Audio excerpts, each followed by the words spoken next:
At this time in our worship, we invite the kids of the congregation forward for our children's message. You guys can come on down and have a seat up here, but I'm going to need a couple of volunteers today because we've got some work to do. All right, I'm going to need somebody to manage my shovel. Damon, you're going to manage the shovel? Oh, brothers competing. Tyson, you want the watering can? Tyson, you stand over here. Damon, you're going to be right there. And I have here with me some seeds. I was hungry, and so we had apples yesterday, and I really enjoyed those apples, but I thought maybe I could just keep these seeds and get even more apples if I plant them. So if I, after this service, went outside and tossed those apple seeds, would I have apples? No. Eventually, maybe. What would I be missing for those apples? The soil. What do I need to do first? Dig a hole. So, say I toss those seeds, and Damon is strolling around, and he sees those seeds on the ground and thinks, somebody tried to plant seeds, but they forgot to dig a hole for them. That's a silly thing. I've got this handy shovel. I'm going to dig the hole and plant those seeds. And then he fills in the hole. Would he have apples? No, because you need water. Yeah, no, we still don't have apples yet. And then, say Tyson watches Damon do this silly thing and forget to water it. And he says, I'm going to help out. I've got a watering can. I want to go water those seeds. Would Tyson have apples?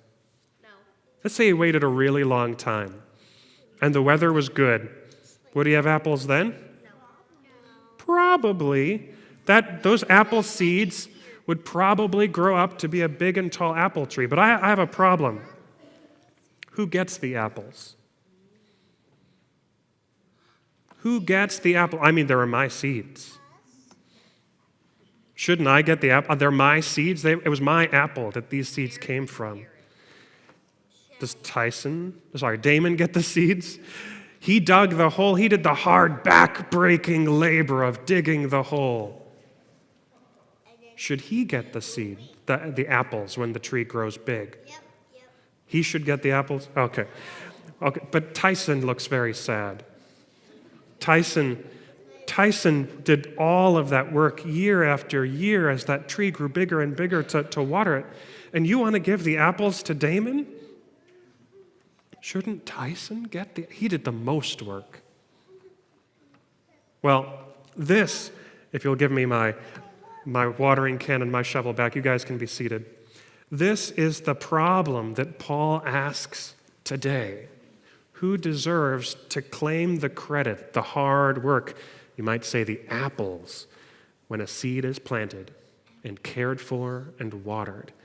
In church, we might want to say the answer is everybody. Everybody should. We should share the apples. I mean, there's going to be a big tree. It's going to have lots of apples. There's probably enough apples for all of us, right? But that's not the way Paul understands this scenario. Paul says, actually, this watering can belonged to Jesus. This shovel belonged to Jesus. Those seeds, they weren't my seeds, they belonged to Jesus.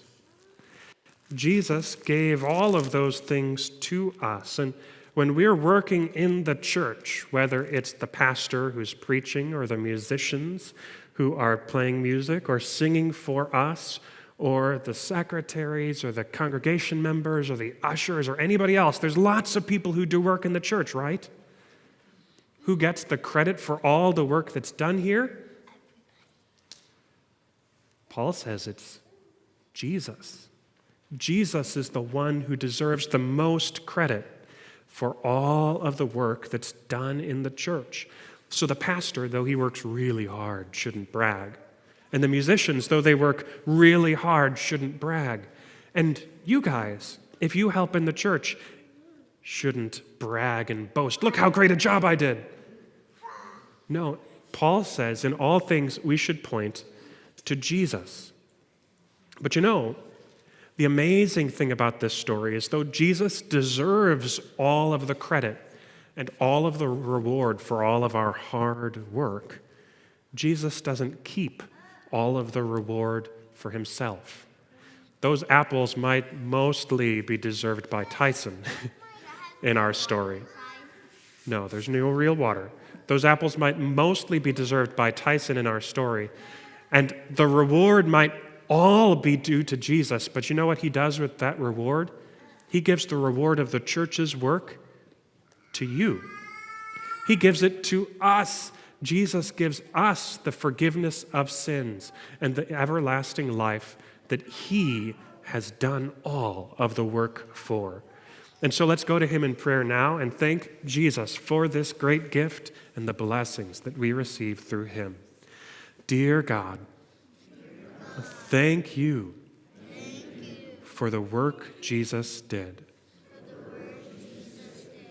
Thank you for inviting us to work alongside him.